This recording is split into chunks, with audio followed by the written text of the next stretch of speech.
The air was thick with humidity and an oppressive heat, holding the jungle in a stifling embrace.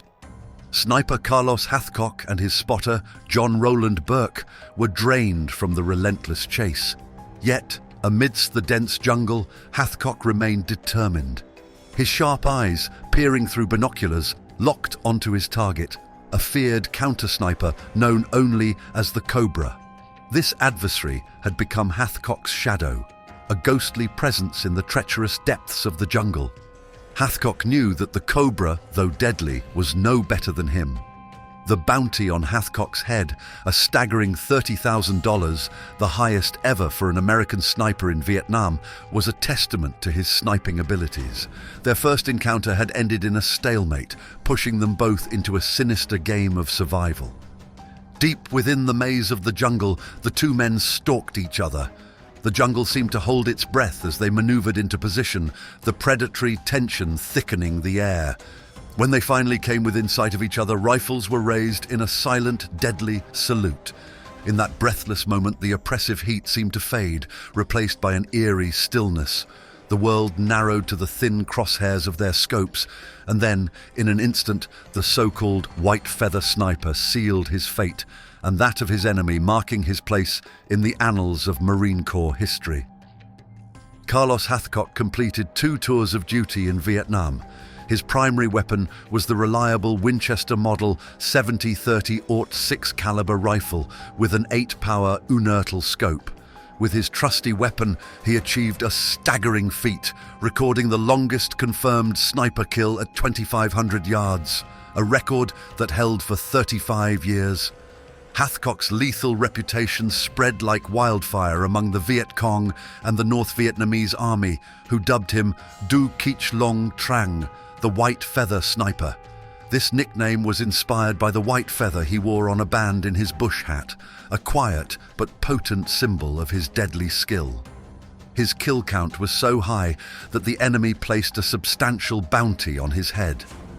Typically, the People's Army of Vietnam offered rewards between $8,000 and $2,000 for the elimination of American snipers, but Hathcock's bounty soared to an unprecedented $30,000. In a bid to silence this phantom of the jungle, an entire enemy sniper platoon was dispatched to hunt him down. In a daring act of solidarity and deception, many Marines in the area adopted the white feather in their own hats, confusing the North Vietnamese counter-snipers. Despite the ever-present threat and the enormous price on his head, Hathcock remained undaunted, methodically neutralizing every enemy sent his way. From a young age, Carlos Norman Hathcock II sharpened his skills in marksmanship and hunting, driven by the necessity to provide for his family. He explored the deep Arkansas wilderness with his loyal dog, imagining himself as a soldier, hunting the ghosts of Japanese soldiers. Armed only with a .22 caliber J.C. Higgins single-shot rifle, a memento from his father's World War II service, young Carlos honed his deadly aim. As he grew older, Hathcock's dream of joining the United States Marine Corps became reality in 1959, when he enlisted at just 17 years of age. By 1965, his unparalleled sharpshooting had won him numerous awards, including the esteemed Wimbledon Cup, a testament to his long-range shooting mastery. In 1966, Hathcock finally landed in Vietnam, where his initial role was as a military policeman, safeguarding soldiers and upholding military law. Yet a deeper call beckoned him, the call to combat.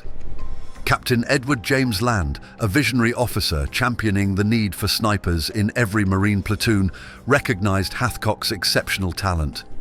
Personally selecting him, Land transformed Hathcock from a military policeman to a sniper. Hathcock was transferred to the 1st Marine Division Sniper Platoon at Hill 55, just 10 miles southwest of Da Nang. It was here, amid the dense, oppressive jungle, that Hathcock's legend would be forged. In the heart of the Vietnam jungle, an ominous presence loomed, an infamous sniper known as Apache. She was a female platoon leader, interrogator, and sniper on the Viet Cong's side, whose legend had grown long before Carlos Hathcock set foot in Vietnam. Apache was a paradox of beauty and savagery, renowned not only for her deadly marksmanship, but also for her sadistic enjoyment in torturing American GIs. Her cruel acts were purposely staged near US Army bases, ensuring that the agonizing screams of her victims would reach the ears of their comrades, a haunting reminder of her presence. Hathcock's base, Hill 55, lay within reach of Apache and her crew. In November 1966, the jungle echoed with the loss of one of Hathcock's closest comrades after a fatal encounter with Apache. Hathcock was committed to avenging his friend's death. Night after night, he scoured the vast, hostile landscape, returning each time without success. As the heat of the jungle bore down, a breakthrough came. Late one afternoon, Captain Edward James Land spotted a small-framed Vietnamese woman carrying a rifle matching Apache's description, flanked by 5 armed Viet Cong guerrillas. Hathcock and Land approached with silent precision, their hearts pounding in unison with the pulse of the jungle. They waited, like predators, for the perfect moment to strike. Their patience paid off when the woman squatted down to relieve herself. Captain Land seized the opportunity, calling in an artillery barrage that rained chaos upon the Viet Cong group. In the ensuing panic, the Viet Cong snipers fled, running towards Hathcock and Land. Amid the confusion, Land gave the fateful order. Hathcock was to eliminate Apache. With cold, unerring accuracy, Hathcock fired his Winchester sniper rifle. Apache fell, and with a final decisive shot, Hathcock ensured the end of her reign of terror. In the eerie silence that followed, the men stared at each other, the gravity of their actions sinking in. Moments later, disbelief gave way to triumphant shouts. They had slain the most feared woman in Vietnam, a shadow that had haunted their every step. A second deadly rivalry simmered amid the heat of the jungle. Hathcock found himself relentlessly pursued by the Cobra, a feared North Vietnamese counter-sniper who was nearly as good as Hathcock. This elusive adversary had made it his mission to eliminate Hathcock, claiming several Marines in his quest, including a gunnery sergeant outside Hathcock's own quarters. Hathcock, discovering his fallen comrade, made a grim vow, quote, "I took a vow right there and then I was going to get him some way or another." He respected the Cobra's skill, but with steely resolve, he believed in his superiority. One fateful day, Hathcock and his spotter, John Roland Burke, set out into the dense, humid jungle near their base. The Cobra, ever watchful, took aim at Hathcock, but Hathcock luckily stumbled over a tree. The shot missed and struck Burke's canteen instead. Realizing his position was compromised, the Cobra fled deeper into the jungle. The two marksmen, now on opposite sides of their initial positions, each continued their pursuit. As the sun blazed overhead, a glint from the Cobra's scope betrayed his position to Hathcock. With unwavering precision, Hathcock seized the moment. He fired, and his bullet cut through the thick jungle air. Approaching his fallen foe, Hathcock discovered his shot had gone straight through the Cobra's scope, striking him between the eyes. Top American officials, convinced that Hathcock was spent from his relentless and dangerous missions, decided to discharge the sniper in 1967. Yet, Hathcock, in the true spirit of a Marine, re-enlisted only a week after returning home to his wife and child. He knew no life other than that of a Marine and was dedicated to safeguarding his nation and his comrades. Assigned to the rifle teaching team in Quantico, Virginia, Hathcock found no contentment. His heart longed for the front lines, and soon enough, he was sent back to Vietnam to command a sniper platoon. Destiny took a grim turn on September 16, 1969. The amphibious armored fighting vehicles carrying Hathcock and his team struck an anti-tank mine along Highway 1, north of landing zone Baldy. The vehicle was instantly engulfed in flames, transforming into a fiery hell.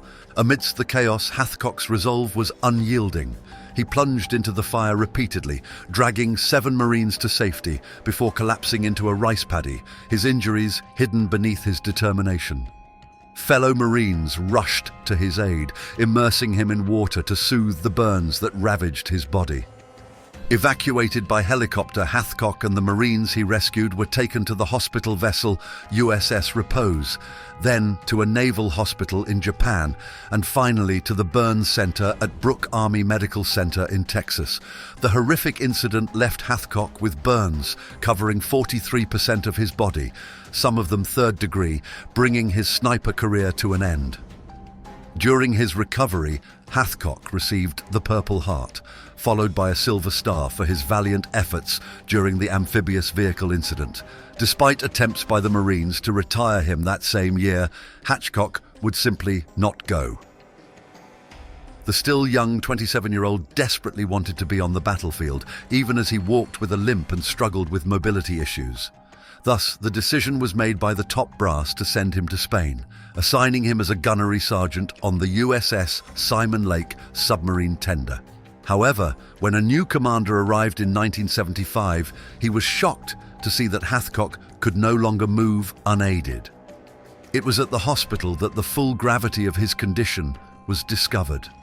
Multiple sclerosis, a relentless disease that would slowly strip away his physical capabilities. Bearing this grim diagnosis, Carlos Hathcock returned to Quantico's Marine Base, where he channeled his unbreakable spirit into founding the Marine Corps Scout Sniper School. Here he imparted his extensive knowledge, training police departments and elite military units, including SEAL Team 6. Despite the relentless pain from his injuries and the unforgiving progression of his disease, Hathcock's dedication to molding a new generation of snipers never wavered. His health, however, continued to decline, and in 1979, the legendary sniper collapsed while teaching a class. With his mobility entirely gone and just 55 days short of his 20th anniversary of enlistment, the beloved instructor was finally forced to retire. Carlos Hathcock stands as a haunting figure in the lore of the US Marine Corps, a name whispered with reverence and awe. His impact was so profound that an award, the Gunnery Sergeant Carlos Hathcock Award, was created in his honor. This accolade, given annually, recognizes individuals who have made significant contributions to the tactics and operational employment of small arms weapons systems, enhancing the capabilities and readiness of the US military or law enforcement. Throughout his service, Hathcock achieved nearly 100 confirmed kills, each one requiring verification by an independent witness, not just his loyal spotter. This protocol made confirmed counts difficult, especially deep within enemy territory. Hathcock himself estimated his true tally to be between 300 and 400 enemy combatants, a grim testament to his deadly proficiency. Despite his lethal prowess, Hathcock consistently expressed no joy in the act of killing. His missions were driven by a singular, solemn purpose: to shield and protect American lives. Thank you for watching our video. Share your thoughts about the legendary White Feather in the comments section below. And before you go, remember to share the video and subscribe to our channel for more content like this.